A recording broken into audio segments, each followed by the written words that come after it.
बिस्मिल्लाहिर्रहमानिर्रहीम। अस्सलाम वालेकुम। اوس به مونږ د ټاسک بار کمانډونه وایو چې په دې کله رائټ بټنه کلیک شي نو دا پاپ اپ مینیو کو راوشي. په دې پاپ اپ مینیو کې کم کم کمانډونه دي اوس به دا ډسکس کوو. لومبه دې کې راځي ټول بارز. ټول بارز کې مختلف قسمه ټول بارز دي. لومبه مونږ ایڈریس بار کلیک کوو. ایڈریس بار کې به دلته مونږ څه ټایپ کوو، مثلا مونږ سی ډرایو سی کالن او بیا چې انټر ورکو دا مونږ ته سی ډرایو ښیي.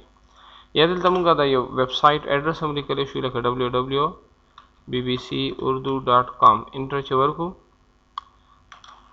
دا به بی بی سی ویب سایټ په براوزر کې کولاو کی. نو دلته نه مونږ د یو فایل د ډرایو یا د ویب سایټ د هر څه ایډرس لیکو هغه مونږ ته دی شو کوي.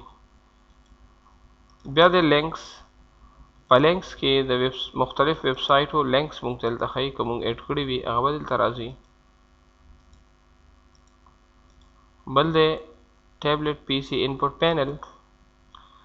دلته کې دا یو ټیبلیټ پی سی انپوټ پینل کولاو شي. دا چې مونږ کلیک کوو نو دلته آن سکرین کیبورډ هم راولي او دا رائټینګ پیډ هم راولي. رائټینګ پیډ کې بیا مونږ که مختلف الفابیټس لیکو نو دا الفابیټس مونږ نور ټیکسټ پروګرامونو کې یوز کولی شو.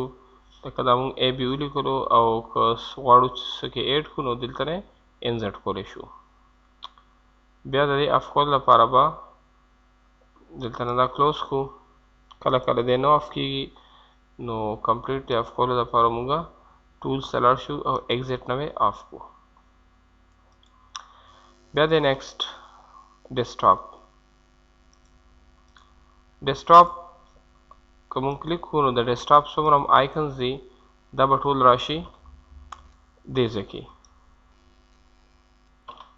دا مونږ دلته نه ټول یوز کولی شو.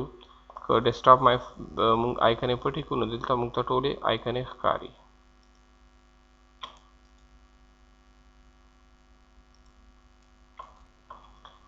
بیا د نیکسټ لینګویج بار.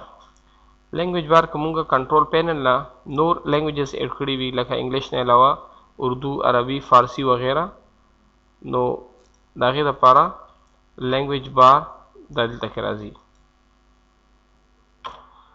دلته نه مونږ مختلف لینګویجز سلیکټ کولی شو د ټایپینګ دوران.